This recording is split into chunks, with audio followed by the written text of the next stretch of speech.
आहे लोकसभा उमेदवारीसाठी नार्वेकर यांनी आमच्या विरोधात निकाल दिला। उद्धव ठाकरे यांनी नार्वेकरांवर हा गंभीर आरोप केला। धाराशिवच्या कळंबमध्ये बोलताना उद्धव ठाकरे यांनी नार्वेकरांवर जोरदार हल्लाबोल केला। देवेंद्रजी पाव उपमुख्यमंत्री गुजरातचे की महाराष्ट्राचे असा खोचक सवाल देखील उद्धव ठाकरे यांनी विचारला। तर भाजपकडून पंकजा मुंडे यांचं राजकीय आयुष्य संपवण्याचा प्रयत्न झाला असा निशाणा देखील उद्धव ठाकरे यांनी आणला। त्याचबरोबर लोकसभा उमेदवारीसाठी असं बोलतानाच उद्धव ठाकरे यांनी नार्वेकरांवर गंभीर आरोप केला आहे। नार्वेकरांना सुद्धा सांगतोय त्या लबाडाला होय लबाडच आहे तो। आता निवडणूक लढतोय म्हणतोय भाजपकडनं। आणि तसंच हे जे नार्वेकर आज मी त्यांना आरोपच करतोय की तुम्हाला लोकसभेची उमेदवारी देण्याची लालूच दाखवून तुम्ही माझ्या शिवसेनेच्या विरोधात तुम्हाला निर्णय द्यायला लावला, हा माझा आरोप आहे।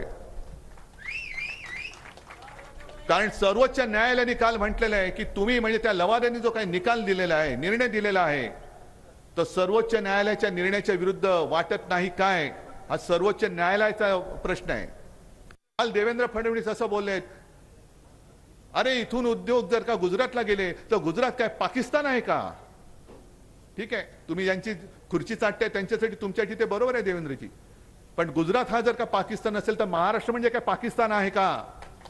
आणि देवेंद्रजी तुम्ही पाव मुख्यमंत्री जे राहिले आहेत ते महाराष्ट्राचे आहात ते का गुजरातचे आहात? मग जाहीर करायचं, देवेंद्र फडणवीस पाव उपमुख्यमंत्री गुजरात करा जाहीर, मग आम्हाला काय म्हणायचं नाहीये। मोदीजींचं नाव जाहीर झालं, अमित शहाचं नाव जाहीर झालं उमेदवारीसाठी, बेहिशोबी संपत्ती गोळा केली म्हणून आरोप झालेल्या कृपाशंकरचं नाव झालं जाहीर, पण गडकरींचं नाव नाही जाहीर झालेलं। पंकजाताई मुंडेचं काय करणारे मला माहिती नाहीये, पण गोपीनाथ मुंडे, होय गोपीनाथ मुंडे आणि प्रमोद महाजन हे सुद्धा आम्हाला ठाकरे कुटुंबियांना कुटुंबियांसारखे होते, आमचे कुटुंबीय होते।